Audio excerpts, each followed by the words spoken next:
તો આપણો આજનો ટોપિક છે સમુદ્ર જળની ક્ષારતા. સમુદ્ર જળની ક્ષારતા એટલે કે સેલિનિટી. તમને ખ્યાલ હશે કે સમુદ્રનું પાણી જે છે કેવું હોય છે? ખારું હોય છે. સાચી વાત કે ખોટી વાત? સૌથી વધારે મીઠું પાણી કયું હોય? સૌથી વધારે મીઠું પાણી. સૌથી વધારે મીઠું પાણી જે છે એ હોય આપણે ગ્લેશિયર્સ પીગળી અને જે પાણી બનતું હોય ગ્લેશિયર્સ, એ સૌથી મીઠું હોય. તમને ખ્યાલ હશે કે હિમાચલ પ્રદેશ, જમ્મુ કાશ્મીર, હિમાલયની અંદર જે બરફ આવેલા છે, બરફના પહાડ આવેલા છે, બરફના પહાડ, એ ઓગળે તો એનું પાણી એકદમ સ્વચ્છ હોય, એકદમ શુદ્ધ હોય. એ પાણી કેવું હોય? એકદમ મીઠું હોય.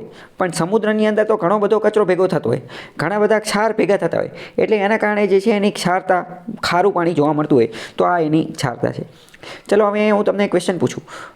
આખા વિશ્વની અંદર 4 સમુદ્ર આવેલા છે, 4 મોટા મહાસાગર આવેલા છે, અને સમુદ્ર તો નાના મોટા ઘણા બધા આવેલા છે.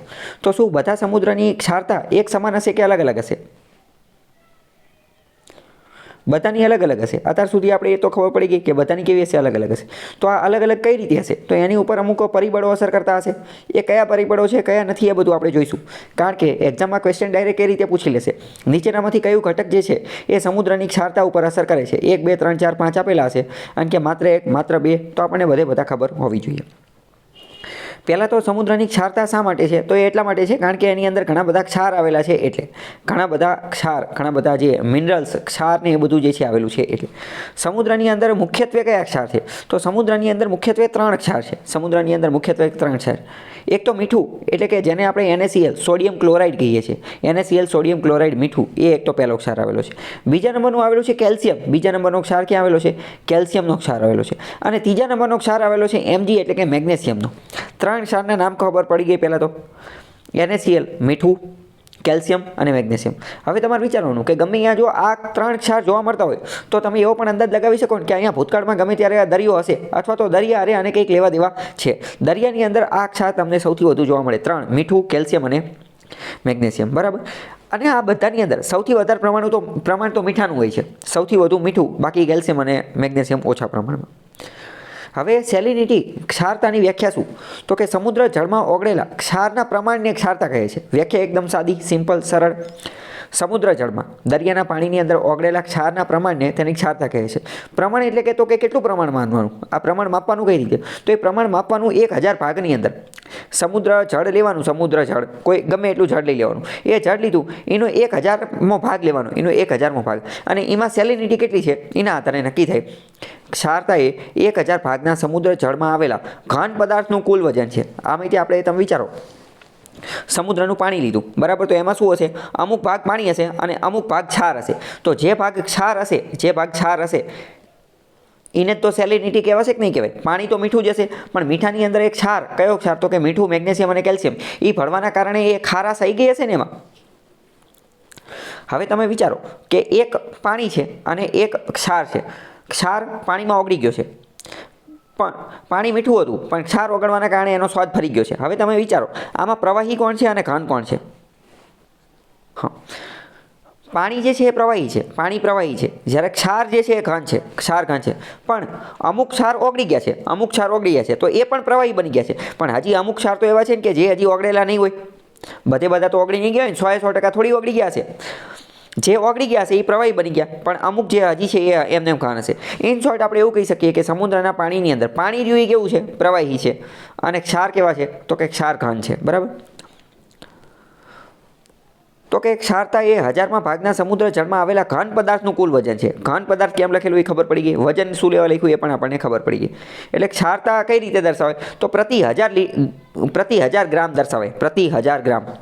પ્રતિ 1000 ગ્રામ એટલે કે 1000 જે હોય એની અંદર કેટલા ગ્રામ ક્ષાર છે, તો એના આધારે થાય. મતલબ કે સામાન્ય રીતે એવું માનવામાં આવે છે કે સમુદ્ર જળની સરેરાશ ક્ષારતા 35% છે. 35% એટલે શું? 35% એટલે એનો મતલબ એમ કે 1000 ગ્રામ વજનનું સમુદ્ર જળ લેવીને, સમુદ્રનું પાણી લેવી, અને એનું વજન જો 1000 ગ્રામ થતું હોય ને, 1000 ગ્રામ સમુદ્રનું પાણી લીધું એક ડબલું ભરીને, અને એ વજન જો 1000 ગ્રામ થતું હોય, તો એમાં 35 ગ્રામ જે છે ને એ ક્ષાર હોય. 35 ગ્રામ જે છે એ ક્ષાર હોય. જ્યારે બાકીનું 1000 - 35 જે જવાબ આવે એ શું હોય? એ પ્યોર પાણી હોય. એ શું હોય? પ્યોર પાણી હોય. જ્યારે બાકીનું શું હોય? ક્ષાર. ખબર પડી? 35%નો આંકડો યાદ રાખવાનો છે. સમજાણું કે ન સમજાણું? હવે સમજીએ કે સમુદ્રની ક્ષારતા પર અસર કરતા પરિબળો કયા કયા છે એ આપણે સમજીએ. તો સમુદ્ર જળની ક્ષારતા ઉપર પહેલાં તો એની ઘનતા, એનું તાપમાન, એમાં તાજા પાણીનો ઉમેરો, બાષ્પીભવન, મહાસાગરના પ્રવાહ, હિમશિલાનું પીગળવું, નદીઓ, આ બધી અલગ અલગ વસ્તુઓ જે છે એ અસર કરે. સૌથી પહેલાં આપણે સમજીએ કે આ જે નદી જે છે, નદીનું પાણી એની અંદર સમુદ્રની અંદર જતું હોય તો એ કઈ રીતે અસર કરે. ચલો તમે વિચારો કે આપણે વાત કરીએ કે ભારતનો નકશો છે, બરાબર. ભારતના નકશાની અંદર છે એક બાજુ અરબ સાગર અને બીજું બાજુ છે BOB, બે ઓફ બેંગાલ, બંગાળની ખાડી. તમે મને વિચારીને કહો કે બંનેમાંથી કઈ જગ્યાએ મીઠા પાણીની નદીઓ વધુ અંત પામે છે, અરબ સાગરમાં કે બંગાળની ખાડીમાં? મોટાભાગની નદીઓ જે છે બંગાળની ખાડીમાં જ અંત પામે છે. કેમ? ગંગા, બ્રહ્મપુત્ર, યમુના, 3 મોટી નદી છે તો ત્રણેય અહીંયા અંત પામે છે. જ્યારે અરબ સાગરમાં એટલી બધી નદીઓ જોવા મળતી નથી. તો હવે તમારે મને કહેવાનું કે અરબ સાગરની અંદર, અરબ સાગર જે છે એની સેલિનિટી, એની ક્ષારતા વધુ હશે કે બે ઓફ બેંગાલ, બંગાળની ખાડીની ક્ષારતા વધુ હશે? વિચારીને કહેવું તો અરબ સાગરની ક્ષારતા વધારે છે. તમે અત્યારે એવું વિચારી શકો કે આને શું લેવા દેવા? તો આને લેવા દેવા એ કારણ કે તમે વિચારો કે સમુદ્રની સરેરાશ ક્ષારતા કેટલી છે? 35% છે, 35%, બરાબર.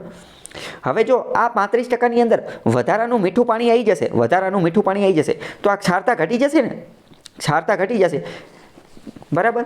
અને જો ક્ષારતા વધારવી હોય તો શું કરવું પડે? ક્ષારતા વધારવી હોય તો વધારે ક્ષાર નાખવા પડે અથવા વધારે ખારું પાણી નાખવું પડે. જ્યારે નદીઓનું પાણી તો મીઠું હોય છે તો નદીઓ પોતાનું મીઠું પાણી એની અંદર ઠાલવશે તો ક્ષારતા ઘટી જશે. બે ઓફ બેંગાલની અંદર ગંગા, યમુના, બ્રહ્મપુત્ર, 3 મોટી નદીઓ પોતાનું મીઠું પાણી ઠાલવે છે એટલે બંગાળની ખાડીની અંદર ક્ષારતા ઓછી હોય છે, જ્યારે અરબ સાગરની અંદર ક્ષારતા વધુ હોય છે.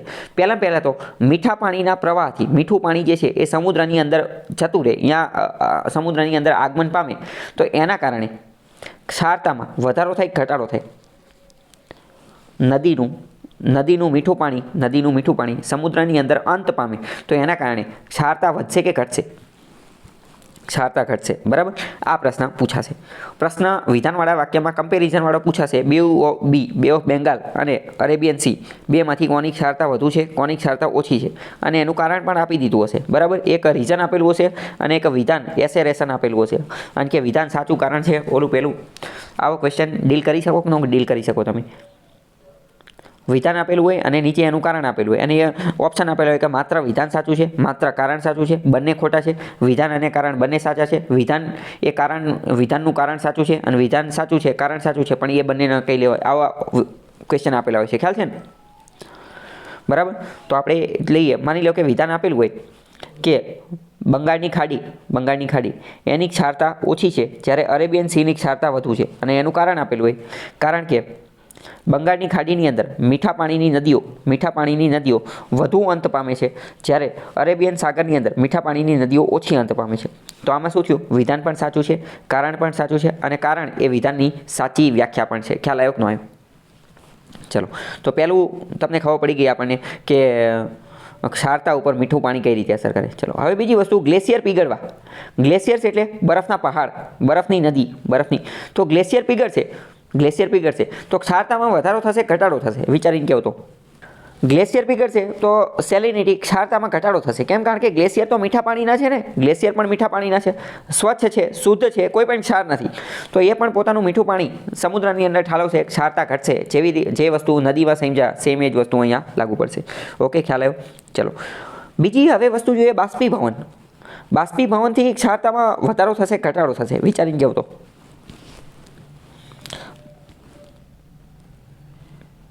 બાષ્પીભવનના કારણે ક્ષારતામાં વધારો થશે. કેમ? કારણ કે જ્યારે બાષ્પીભવન થશે, બાષ્પીભવન એટલે શું? તો કે પાણીનું વરાળ બની જવું, પાણીનું બાષ્પ બની જવું. તો આનો મતલબ શું? કે સમુદ્રનું પાણી હશે તો એમાં શું હશે? એક તો પાણી હશે અને બીજું ક્ષાર હશે, પાણી વત્તા ક્ષાર હશે. તો બાષ્પીભવન કોનું થશે? બાષ્પીભવન તો પાણીનું જ થશે ને, ક્ષારનું થોડી થશે. ક્ષાર તો એની યાર હશે. એનો મતલબ એમ કે પાણીનું પ્રમાણ ઘટશે. બાષ્પીભવન થવાથી કોનું પ્રમાણ ઘટશે? પાણીનું પ્રમાણ ઘટશે. જ્યારે ક્ષારનું પ્રમાણ તો એટલું ને એટલું રહેશે, ક્ષારનું પ્રમાણ એટલું ને એટલું રહેશે. એટલે બાષ્પીભવનના કારણે શું થશે? ક્ષારનું પ્રમાણ વધશે. આ વસ્તુ પણ સેમ તમને વિધાનવાળા વાક્યમાં પૂછાઈ જશે, અને વિધાન અને કારણ આપેલું હોય એ પ્રકારના વાક્યની અંદર પૂછાઈ જશે. ખ્યાલ આવ્યો કે નહીં? હવે બીજો ક્વેશ્ચન કે તાપમાનનો આની ઉપર અસર થશે કે નહીં? તાપમાનના કારણે ક્ષારતામાં વધારો ઘટાડો જોવા મળે કે ન પડે? બરાબર. તાપમાનનો જોવા મળશે કેમ? કારણ કે તાપમાનના લીધે તો બાષ્પીભવન થશે. બાષ્પીભવનનો આખો આધાર તાપમાન ઉપર છે. તો જો બાષ્પીભવન અસર કરતું હોય તો તાપમાન પણ અસર કરશે જ તે. તાજા પાણીનો ઉમેરો આપણે ઓલરેડી જોઈ લીધું. બાષ્પીભવન ઓલરેડી જોઈ લીધું. હિમશિલાનું પીગળવું જોઈ લીધું. નદીઓ જોઈ લીધું. બરાબર. મહાસાગરના પ્રવાહો ઘનતા એ બાકી છે, એ આપણે ધીમે ધીમે જોઈએ. બરાબર. આટલામાં કંઈ ડાઉટ હોય તો પૂછો પહેલાં તો. હવે ચલો પહેલું જ આપણે જોઈએ ઘનતા. મગજમાં ખાલી એટલું યાદ રાખી લો, જો ઘનતા વધુ હશે તો ક્ષારનું પ્રમાણ વધારે હશે. ઘનતા વધુ હશે તો ક્ષારનું પ્રમાણ વધારે હશે. મગજમાં ફિટ કરી નાખો. ઘનતા વધુ હશે તો ક્ષારનું પ્રમાણ વધારે હશે. બરાબર. હવે ચલો હું તમને એનું કારણ પણ કહી દઉં. શું લેવા કારણ? કે ઘનતા વધુ હશે તો ક્ષારનું પ્રમાણ શું લેવા વધુ હશે? તમે વિચારો, ઘનતાનું મેં તમને બહુ પહેલાં ઘનતાનું એક લેક્ચર લીધો હતો. ઘનતાનું મેં સૂત્ર કીધું હતું, યાદ છે તમને? રાઈટ. ઘનતા એટલે કે દળના છેદમાં કદ. ઘનતા એટલે દળના છેદમાં કદ. તો વિચારો, ઘનતા વધુ છે એનો મતલબ શું? દળ વધુ હશે કે ઓછું હશે? ઘનતા વધુ છે તો એનો મતલબ દળ વધુ હશે. તો તમે વિચારો, દળ વધુ છે એનો મતલબ શું? ક્ષારનું પ્રમાણ વધુ હશે તો જ કદ વધારે હશે ને. ક્ષાર વધુ હશે, કેલ્શિયમ, મેગ્નેશિયમ, NaCl, મીઠું, એ બધો ક્ષાર વધુ હશે તો જ દળ વધશે ને. વજન તો જ વધશે કે નહીં? સમજાણું કે ન સમજાણું? દળ વધુ હશે તો ઘનતા વધુ હશે. દળ વધુ હશે એનો મતલબ ક્ષાર વધુ છે, એનો મતલબ ઘનતા વધુ છે તો સેલિનિટી, ક્ષારતા વધુ છે. ખબર પડી ગઈ કે નહીં? બરાબર. આ જ વસ્તુને બીજી રીતે કદના સંદર્ભમાં પણ સમજી શકાય કે ઘનતા વધુ છે તો એનું એક બીજું કારણ એ પણ કહી શકાય કે કદ ઓછું હશે. ઘનતા વધુ છે તો એનો મતલબ કદ ઓછું હશે ને, કેમ કે ભાગાકારમાં છેદ નાનો હોવો જોઈએ. તો એનો મતલબ કદ નાનું હશે. તો કદ નાનું છે પણ નાના કદની અંદર જે છે એ ક્ષાર વધુ આવી ગયા છે. બરાબર. અથવા એ બધું છોડો, મેં તમને ઓલી વસ્તુ સમજાવી દીધી એ તો મગજમાં બેસી ગઈ ને, એના આધારે યાદ રાખવાનું. ઓકે. અથવા મેઇન એક બ્રહ્મ વાક્ય યાદ રાખી લેવાનું. ઘનતા વધુ હોય તો ક્ષારતા વધુ હોય. કારણ કે વિધાનવાળા વાક્યમાં ડાયરેક્ટ આ જ કહી જશે. ઘનતા વધુ હશે તો ક્ષારતા વધુ હશે. ચલો. તાપમાન વધારે એમ બાષ્પીભવનનો દર વધારે, આથી સમુદ્રની ક્ષારતામાં વધારો થાય છે. ઓલરેડી આપણે સમજાવી દીધું. બાષ્પીભવન મંદ એમ સમુદ્ર જળની ક્ષારતા ઓછી હોય છે. આ મેં તમને સમજાવી દીધું કઈ રીતે વર્ક કરે. વિધાનવાળા વાક્યમાં મૂકી દેશે, વિધાન અને કારણમાં મૂકી દેશે અને ઓલું ક્વેશ્ચન પૂછાઈ જશે. ચલો હવે વિચારીને કેવું, ઉષ્ણકટિબંધ વાળા પ્રદેશની અંદર ઉષ્ણકટિબંધને ઇંગ્લિશમાં શું કહેવાય? Tropical areas. ઉષ્ણકટિબંધની અંદર ક્ષારતા વધુ હશે કે ઓછી હશે? ઉષ્ણકટિબંધની અંદર ક્ષારતા વધુ કે ઓછી? ઉષ્ણકટિબંધની અંદર ક્ષારતા વધુ હશે. કેમ? કારણ કે ઉષ્ણકટિબંધ હશે તો ગરમ હશે તો બાષ્પીભવન ફટાફટ થશે. બાષ્પીભવન થશે તો પાણીનું પ્રમાણ ઘટી જશે. પાણી ઉડી અને વરાળ બની જશે. પાણીનું પ્રમાણ ઘટશે તો ક્ષારનું પ્રમાણ તો એટલું જ રહેશે ને. બરાબર. એટલે ખ્યાલ આવ્યો? તો આ પણ તમને વિધાનવાળા વાક્યમાં એમાં પૂછી દેશે અને આ પણ વિધાન અને કારણમાં આપી દેશે. કારણ નીચે શું આપી દેશે? વધુ બાષ્પીભવન થાય છે એ કારણ આપશે. ઓકે. તો સેમ આ જ વસ્તુ આ તમને એવી રીતે પણ પૂછી લઈને કે વિષુવવૃત્તથી ધ્રુવો તરફ જતા ક્ષારતામાં વધારો થાય છે અથવા ક્ષારતામાં ઘટાડો થાય છે. તો એના આધારે આપણે ઉષ્ણકટિબંધ, સમશીતોષ્ણકટિબંધ, શીતકટિબંધ વાળો કોન્સેપ્ટ યાદ કરી અને ડીલ કરી નાખવાનું. બરાબર. એ ખ્યાલ છે કે સમજાવવું અત્યારે? ઓકે. ચલો. તો હવે વાત કરીએ કે રાતા સમુદ્ર એટલે કે રેડ સી અને ભૂમધ્ય સમુદ્ર, મેડિટેરિયન સી. રાતા સમુદ્ર અને ભૂમધ્ય સમુદ્રમાં સૂકા અને ગરમ પવનો બાષ્પીભવનમાં વધારો કરે છે. રાતા સમુદ્ર અને મેડિટેરિયન સી બંનેની અંદર શું થાય છે? સૂકા અને ગરમ પવનો એ જે છે એ બાષ્પીભવનમાં વધારો કરે છે. હવે અહીંયા ખબર પડી ગઈ કે પવન પણ કઈ રીતે અસર કરશે. કારણ કે માની લો કે પવન ગરમ હશે તો પાણીને કેવું કરી નાખશે? ગરમ કરી નાખશે ને. પવન ગરમ હશે તો પાણીને ગરમ કરી નાખશે. પાણી ગરમ થશે તો એ બાષ્પીભવન થશે. બરાબર. અને બાષ્પીભવન તો ઓલરેડી એની ઉપર અસર કરે જ છે. અને આથી રાતા સમુદ્રની ક્ષારતા 41% અને ભૂમધ્ય સમુદ્રની ક્ષારતા કેટલી છે? 39%. 41% અને 39% ક્ષારતા વધુ કહેવાય. શું લેવા વધુ કહેવાય કહી શકશો? રાઈટ. સરેરાશ 35% છે તો એની કરતાં વધુ છે એટલે. ઓકે. અને એનું કારણ પણ શું આપેલું છે? પવનો, ગરમ પવનો જે છે, ગરમ અને સૂકા પવનો એ તાપમાનમાં વધારો કરી નાખે છે. તાપમાન વધી થઈ છે એટલે ક્ષારતા વધી જાય છે. ઓકે. ચલો આગળ વાત કરીએ. કોંગો, એમેઝોન, સિંધુ, ગંગા આ વગેરે નદીઓના મુખ પાસેના સમુદ્ર જળની ક્ષારતા તાજા પાણીના ઉમેરાથી ઘટે છે. બે ઓફ બેંગાલ, બંગાળની ખાડીવાળું ઉદાહરણ જોયું એ જ તે. નદીઓ, મીઠા પાણીની નદીઓ પોતાનું પાણી અંદર ઉમેરે છે એટલે ક્ષારતા ઘટી જાય છે. સમશીતોષ્ણકટિબંધ અને ધ્રુવીય વિસ્તારોમાં આવેલા કેટલાક સમુદ્રમાં હિમશિલાઓ પીગળવાથી તાજું પાણી ઉમેરાય છે, તેથી સમુદ્ર જળની ક્ષારતા ઘટે છે. આપણે હિમશિલાવાળું પણ ઓલરેડી જોઈ લીધું. બરાબર. હવે વાત કરીએ ઠંડા પ્રવાહની. આપણે જે કરંટ જોઈએ, કોલ્ડ કરંટ અને વોર્મ કરંટ. ઠંડા અને ગરમ પ્રવાહો. તો કે ઠંડા પ્રવાહો ક્ષારતામાં ઘટાડો કરે છે. ઠંડા પ્રવાહ જે છે એ શું કરશે? તાપમાન વધારશે, ઘટાડશે. ઠંડા પ્રવાહ જે છે એ તાપમાનને ઠંડુ કરી નાખશે, એટલે કે તાપમાન ઘટાડશે. તો તાપમાન ઘટશે તો એટલું બધું બાષ્પીભવન થશે ને, એટલું બધું બાષ્પીભવન નહીં થાય. તો ક્ષારતામાં કેવું થશે? ક્ષારતામાં ઘટાડો થશે. તો ઠંડા પ્રવાહો ક્ષારતામાં ઘટાડો કરશે. જ્યારે ગરમ પ્રવાહો શું કરશે? ગરમ પ્રવાહ તો આવીને પોતાનું તાપમાન હારે લઈને આવ્યા છે, પાણીને ગરમ કરી નાખશે. પાણી ગરમ થશે, બાષ્પીભવન થશે તો ક્ષારતા વધશે. ખ્યાલ આવ્યો કે નહીં? આ બધી કોન્સેપ્ટવાળી વાતો છે. ગોખવાથી ગમે એટલું ગોખશો યાદ નહીં રહે, પણ એકવાર સમજી લેશો તો ક્યારેય ભૂલશો નહીં. પરીક્ષામાં આવો પ્રશ્ન પૂછાશે. બરાબર. ઉત્તર એટલાન્ટિક મહાસાગર જે છે, ઉત્તર એટલાન્ટિક, એની અંદર ગરમ પ્રવાહથી પશ્ચિમ યુરોપના સમુદ્રની ક્ષારતામાં વધારો થાય છે. ગરમ પ્રવાહના કારણે શું થાય છે? ક્ષારતા વધે છે. જ્યારે લાબ્રાડોરનો ઠંડો પ્રવાહ જે છે એ ઉત્તર અમેરિકાના પૂર્વ કિનારાની ક્ષારતામાં ઘટાડો કરે છે. બરાબર. ગરમ પ્રવાહ ક્ષારતા વધારી દેશે, ઠંડો પ્રવાહ હશે ક્ષારતા ઘટાડી દેશે. શું લેવા કરશે એવું બધું ઓલરેડી આપણે સમજી ગયા. બરાબર. આટલામાં કંઈ ડાઉટ હોય તો પૂછો.